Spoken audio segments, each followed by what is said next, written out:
What does it mean to stand at the crossroads of history? How do individual choices ripple out in the midst of war, revolution, and the ever-turning wheel of time? Welcome to Timeless Sparks, where we illuminate the world's greatest literary works and the deep questions they bring to life. Today, we unravel one of the grandest narratives ever written, Leo Tolstoy's War and Peace, a tapestry of human destiny woven across the backdrop of 19th century Russia. Let us begin where Tolstoy did, not with the clash of armies, but in drawing rooms and vast rolling countrysides. Here, amid gilded chandeliers and murmurs of distant thunder, families such as the Rostovs, Bolkonskys, and Bezukovs live out the rhythms of privilege and longing. It is a society poised on the edge, elegant yet uneasy, as Napoleon's ambition casts a long shadow across Europe. War and Peace, first published in 1869, is no ordinary novel. Sprawling across 4 volumes, hundreds of characters and momentous battles, it marries the personal with the political in ways few works have ever matched. This is not just the story of nations at war, but of individuals, of love lost and found, of hopes dashed and renewed. At the novel's heart pulse 3 unforgettable souls. Pierre Bezukov, unexpectedly heir to a vast fortune, shuffles through life bewildered and endlessly searching. He is an outsider by temperament, drawn to grand philosophical questions. Yet this yearning propels him toward acts of courage, even as he stumbles. Natasha Rostova, radiant and impulsive, embodies the restless spirit of youth. Her innocence is her charm and vulnerability. Her story is one of heartbreak and hope, a journey to hard-won wisdom as love is tested by war.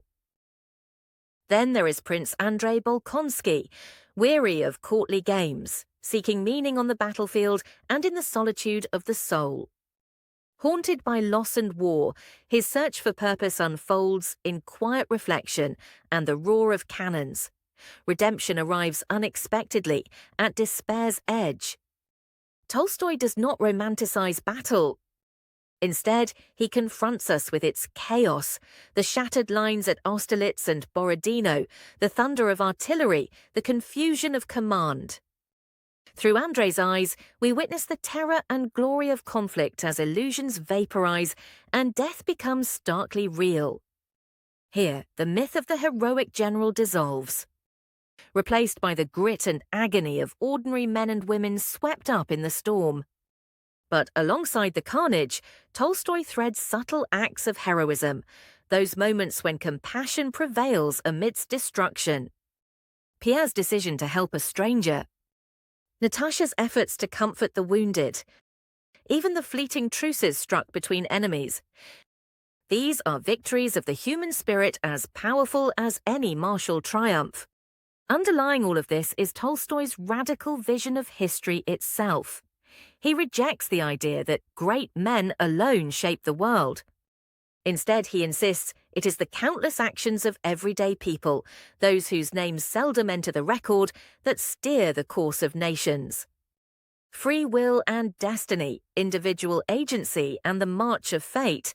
War and Peace is a meditation on the forces that drive history forward.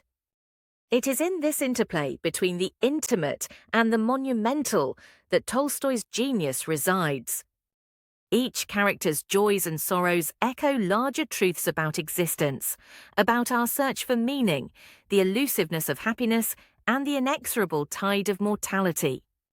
And yet, for all its grand scale, War and Peace endures because it refuses easy answers. Its questions remain our questions.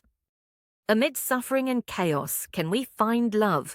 Do our choices matter against vast forces? What does it mean to live a good life when the world is at war? Over 150 years later, it remains a cornerstone, reminding us history is made by ordinary people, their quiet victories, their heartbreaking compromises. If this journey through Tolstoy's monumental work moved you, we invite you to join us again for more stories that ignite new ways of seeing ourselves and our shared human story. This is Timeless Sparks, where the greatest books reveal the depths of our own lives.